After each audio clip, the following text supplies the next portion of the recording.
지금 트럼프가 꺼내든 카드 보셨나요? 미국이 그동안 혼자 떠안던 비용을 이제 전 세계에 떠넘기겠다는 겁니다. 원유, 원자재 가격에 프리미엄을 붙여서요. 이란, 베네수엘라 같은 나라들 건드리는 것도 다 이 전략의 일부죠. 왜냐고요? 중국은 지금 저금리로 돈을 마구 풀면서 AI 투자를 공격적으로 밀어붙이고 있거든요. 반면 미국은 고금리에 갇혀서 경쟁에서 밀리는 상황입니다. 그래서 트럼프는 어떻게든 금리를 내려야 하는데 문제는 그게 쉽지 않다는 거예요. 그럼 어떻게 하겠습니까? 차라리 다른 나라들 금리를 올려버리는 거죠. 본격적인 이야기 시작 전 구독과 좋아요 눌주세요. 지금 미국이 처한 상황을 보면요. 한마디로 발목이 잡힌 겁니다. 금리가 너무 높아서요.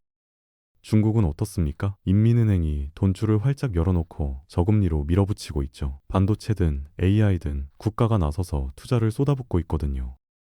실제로 중국 정부는 작년부터 AI 칩 개발에만 수조 원을 쏟아부었습니다. 전기차 배터리, 로봇 산업도 마찬가지고요. 그런데 미국은요, 금리가 5%제에 묶여 있으니까 기업들이 돈 빌려서 투자하기가 부담스러운 거예요. 실리콘밸리의 한 스타트업 대표가 이런 말을 했습니다. 예전엔 1% 금리로 돈 빌려서 사업 확장했는데 지금은 5%면 이자만 갚다가 망한다고요. 이게 얼마나 치명적이냐면 기술 경쟁에서 한 발짝씩 뒤처지는 겁니다. 중국 기업은 싼 돈으로 연구개발하는데 미국 기업은 비싼 이자 때문에 주저하고 있으니까요. 트럼프 입장에서는 미칠 노릇이죠. 그래서 연준한테 금리 내리라고 압박을 넣는 건데 문제는 파월이 안 둬준다는 겁니다. 인플레이션 잡는다고 버티고 있거든요. 물가가 다시 튈까봐 겁나는 거예요. 그럼 트럼프는 어떻게 하겠어요? 미국이 금리를 못 내리면 차라리 상대방 금리를 올려버리는 겁니다. 유럽이든 일본이든 한국이든 지정학적 리스크를 터뜨려서 각국 중앙은행들이 금리를 올릴 수밖에 없는 환경을 만드는 거죠. 관세 때리는 것처럼요. 비용을 혼자 안 지고 전 세계에 나눠 갖자는 계산입니다. 이게 바로 트럼프식 금융 전략이에요. 내가 손해보면 너희도 같이 손해봐야 한다. 이런 논리거든요. 그럼 구체적으로 어떻게 비용을 떠넘기는 걸까요? 바로 지정학적 리스크를 건드리는 겁니다. 이란 봤죠? 베네수엘라도 마찬가지고요. 이 나라들이 뭔지 아십니까? 원유 생산국이에요. 트럼프가 이런 나라들한테 제재를 강화하거나 긴장을 높이면 어떻게 되겠어요? 국제 유가가 튑니다. 원유 가격이 오르면 운송비도 오르고 원자재 가격도 따라 오르죠. 그럼 그 비용은 누가 떠안습니까? 원유 수입하는 나라들이에요. 한국, 일본, 유럽, 중국 모두 포함입니다. 예를 들어볼게요. 유가가 배럴당 10달러만 올라도 한국 같은 나라는 연간 수십억 달러를 더 내야 합니다. 정유 회사들은 비용 상승을 소비자한테 전가하고 결국 물가가 오르는 거죠. 그럼 한국은행은 어떻게 하겠어요? 물가 잡으려고 금리를 올릴 수밖에 없는 겁니다. 미국은 손도 안 대고 한국 금리를 올린 셈이죠. 이게 바로 비용 전가의 메커니즘입니다. 미국 혼자 고금리 부담지는 게 아니라 전 세계가 같이 비용을 나눠 갖게 만드는 거예요. 관세도 똑같은 원리거든요. 중국 제품에 25% 관세 때리면 중국 기업만 손해보는 게 아니에요. 미국 수입업자도 비용 오르고 결국 미국 소비자도 비싼 값 주고 사야 하지만 그래도 중국한테 더 큰 타격을 주니까 괜찮다는 계산입니다. 그리고 올 FOMC 회의 결과가 나왔는데요. 예상대로 금리 동결입니다. 그런데 이게 단순한 동결이 아니에요. 미국 경제가 생각보다 튼튼하다는 자신감의 표현이거든요. 2월 FOMC 회의 끝나고 파월 의장이 기자회견을 했는데요. 그 표정부터가 달랐습니다. 여유 있더라고요. 기자들이 물어본 건 뭐겠어요? 고용은 어떻고, 물가는 어떻고, 경기는 괜찮은 거냐? 이런 질문들이죠. 그런데 파월이 뭐라고 했냐면 미국 경제는 매우 견고하게 솔리드 페이스 성장하고 있다고 했어요. 작년에도 좋았고 올해도 확고한 기반 위에 있다는 겁니다. 이게 그냥 립 서비스가 아니에요. 실제 데이터를 보니까 소비 지출이 계속 늘고 있거든요. 백화점 매출, 온라인 쇼핑, 외식 지출 다 올라가고 있습니다. 기업 활동도 마찬가지예요. 제조업 지수 봤더니 확장 국면이더라고요. 공장 가동률도 올라가고 신규 주문도 늘고 있고요. 월스트리트의 한 애널리스트가 이렇게 말했습니다. 작년 12월만 해도 다들 불황 온다고 난리였는데 지금 보니까 미국 경제는 생각보다 훨씬 튼튼하다고요. 실제로 작년 말까지만 해도 고금리가 계속되면 경기 침체 오는 거 아니냐는 공포가 시장을 지배했거든요. 미세션이다, 불황이다 이런 단어들이 돌았죠. 그런데 파월이 이번에 그 우려를 싹 날려버린 겁니다. 경제가 괜찮다, 앞으로도 좋을 거다 이런 자신감이 발언 전체에 깔려 있었어요. 이게 무슨 의미냐면요. 연준이 급하게 금리 내릴 이유가 없어졌다는 겁니다. 경기가 좋은데 왜 금리를 내리겠어요? 오히려 인플레이션 잡는 게 더 중요하죠. 그럼 미국 경제가 왜 이렇게 튼튼한 걸까요? 정부가 손을 쓴 겁니다. 주택 시장부터 보세요. 미국 정부가 MBS 그러니까 주택 저당증권을 사들이면서 집 사는 사람들한테 낮은 이자로 대출해주고 있거든요. 30대 직장인 입장에서 생각해보세요. 집 한 채 사려면 몇 억이 필요한데 금리가 낮으면 이자 부담이 확 줄잖아요. 그럼 집을 살 수 있는 겁니다. 집을 사면 뭐가 따라오겠어요? 가전제품도 사야 하고, 가구도 사야 하고, 인테리어도 해야 하죠. 소비가 줄줄이 늘어나는 겁니다. 이게 바로 정책 효과예요. 그리고 이런 효과들이 이제 본격적으로 나타나기 시작했습니다.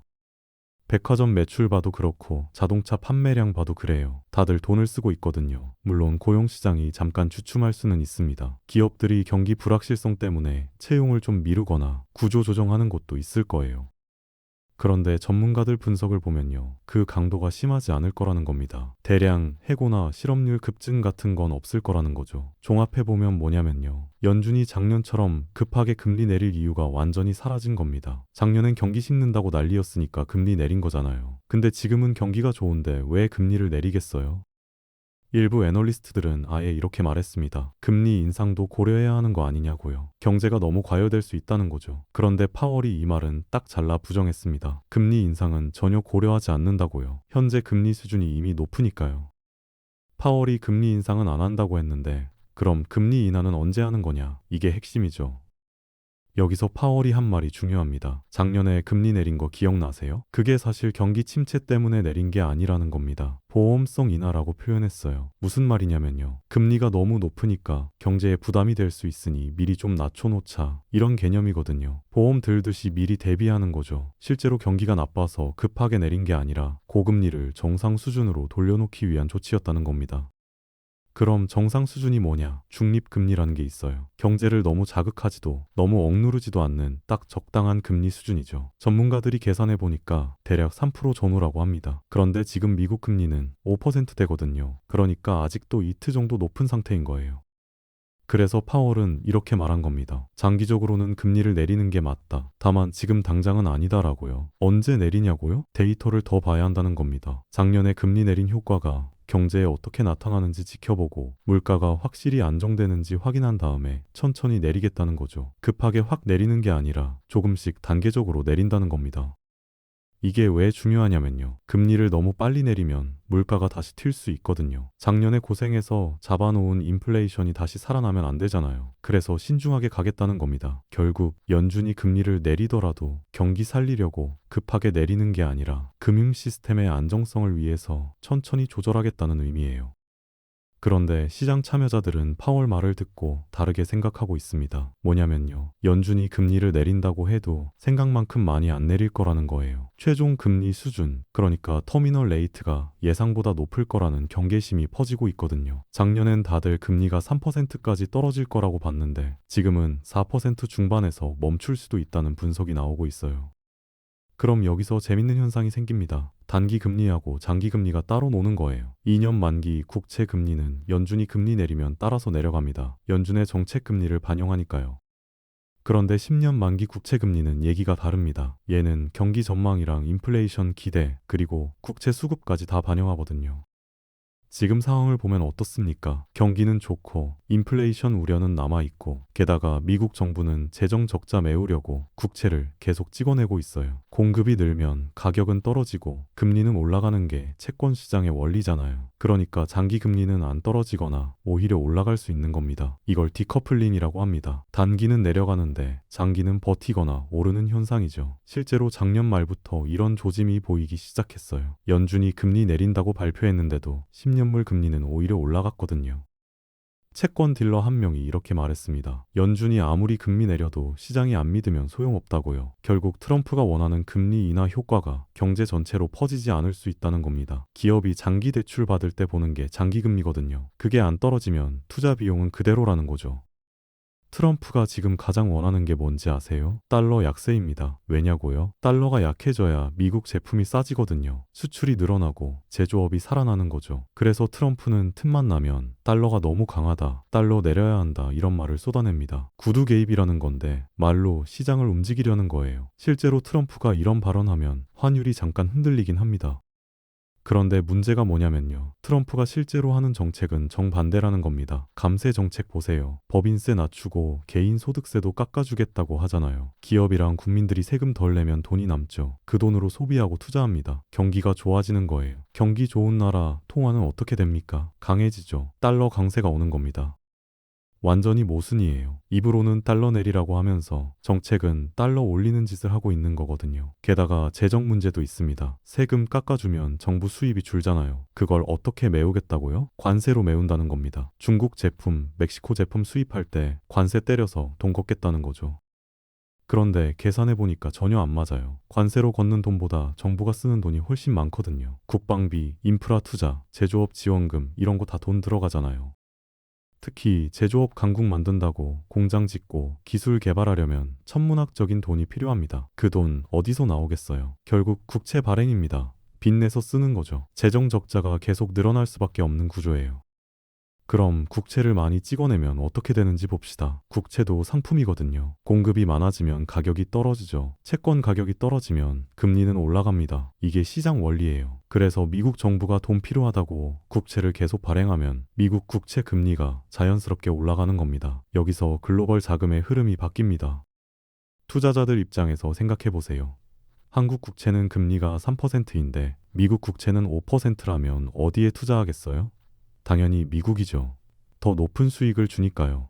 게다가 미국은 안전하잖아요. 세계 최강국이고 달러는 기축통화고요. 그래서 전 세계 돈이 미국으로 몰려듭니다. 중국 투자자들도 유럽 투자자들도 중동 오일머니도 다 미국 국채를 사러 오는 거예요. 돈이 미국으로 몰리면 뭐가 필요하겠어요? 달러가 필요하죠. 달러 수요가 늘어나니까 달러 가치가 올라가는 겁니다. 이게 바로 달러 강세의 메커니즘이에요. 트럼프는 이걸 막으려고 연준한테 압박을 넣습니다. 금리 내려내, 달러 내려라 이러는 거죠. 그런데 파월이 말을 안 듣잖아요. 경기가 좋고 인플레이션 우려도 있으니까 금리 못 내린다는 겁니다. 설령 파월이 정책 금리를 조금 내린다 해도 재정 적자 문제가 해결 안 되면 장기 금리는 계속 올라갑니다. 국채 발행은 멈출 수 없으니까요. 결국 달러는 계속 강해질 수밖에 없는 구조예요.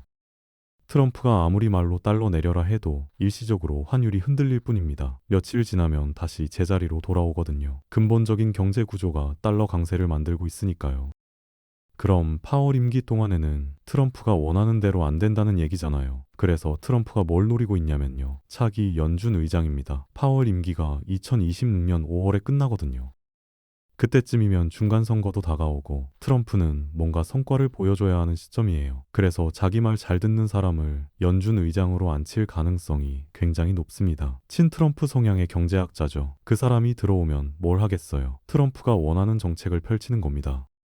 그런데 단순히 금리만 내리는 게 아니에요. 장기 금리 문제가 남아있잖아요. 아까 말했듯이 정책 금리를 내려도 장기 금리가 안 떨어지는 상황이거든요. 그럼 어떻게 하겠습니까? 비전 통적 통화책이라는 걸 꺼내듭니다. 들어보셨나요? 수익률 곡선 통제, 영어로 YCC라고 하는데요. 쉽게 말하면 연준이 10년물 금리는 3%로 고정한다. 이렇게 선언하는 겁니다. 그리고 시장에서 금리가 3%보다 올라가려고 하면 연준이 국채를 사서 금리를 다시 내리는 거죠. 일본이 실제로 이걸 했었어요. 미니 양적 완화하는 것도 있습니다. 대규모로 돈을 푸는 건 아니고 특정 부분만 골라서 자산을 매입하는 거예요. 사실 이미 조짐이 보이고 있습니다. 연준이 작년부터 단기 유동성 공급한다고 재정증권을 사들이고 있거든요. 시장에서는 이걸 벌써 사실상의 QE 아니냐고 보고 있어요. 월스트리트의 한 채권 트레이더가 말했습니다. 연준이 입으로는 긴축이라고 하는데 손으로는 자산 매입하고 있다고요. 앞으로는 이게 더 노골적으로 나타날 겁니다. 단기만 사주는 게 아니라 10년물, 30년물 같은 장기 국채도 직접 사주는 거죠. 한정적으로요. 우리가 장기 금리를 관리하겠다. 이런 메시지를 주는 겁니다. 자, 여기서 더 큰 그림을 봐야 합니다. 지금 채권 시장에서 엄청난 변화가 일어나고 있거든요. 영어로 더 그레이트 시프트, 거대한 전환이라고 부르는 현상입니다. 뭐가 전환됐냐면요. 금리를 결정하는 힘이 옮겨간 겁니다. 과거에는 어땠습니까? 연준이 금리 내린다고 하면 시장 금리가 쫙 따라 내려갔어요. 연준이 왕이었죠. 우리가 금리 3% 내린다 하면 10년물도 내려가고 30년물도 내려가고 시장이 고분고분 따라왔거든요.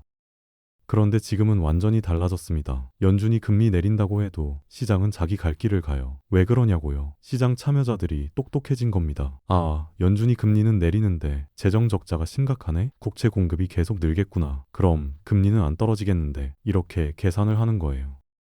인플레이션도 마찬가지예요. 물가가 다시 튈 수 있으니까 장기 금리는 높게 유지해야지. 이런 판단을 시장이 스스로 하는 겁니다. 과거에는 중앙은행이 국채 사주면서 금리를 억눌렀거든요. 그런데 이제는 인플레이션이 너무 자주 튀니까 함부로 개입 못합니다. 그 빈자리를 누가 채우냐면요. 은행, 보험사, 연기금, 헤지펀드예요. 얘네가 이 금리면 안 산다 하고 버티는 거죠. 실제로 2024년부터 전 세계 중앙은행들이 금리 내렸습니다. 유럽도 내리고 캐나다도 내리고 한국도 내렸어요.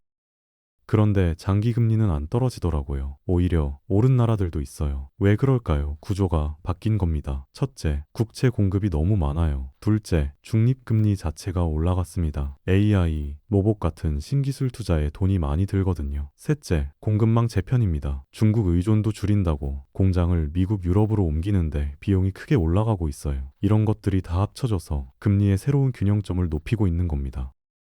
정리해봅시다. 앞으로 돈은 분명히 더 풀립니다. 연준도 금리 내릴 거고 정부도 돈 쓸 거고요. 그런데 그게 금리 하락으로 바로 이어질까요? 그건 아무도 모릅니다. 과거처럼 중앙은행이 이렇게 하라고 하면 시장이 따르던 시대는 끝났거든요. 이제는 시장이 판단합니다. 재정 적자 보고, 인플레이션 보고, 국채 공급 보고, 아, 금리는 이 정도는 돼야지 하고 결정하는 거예요. 그래서 우리가 알아야 할 건 뭐냐면요. 과거의 저금리 시대는 다시 안 온다는 겁니다. 3%, 4%, 5% 이 수준에서 새로운 균형이 만들어지는 거죠. 기업들은 이 고금리를 버텨야 하고 못 버티는 곳은 도산할 수도 있습니다.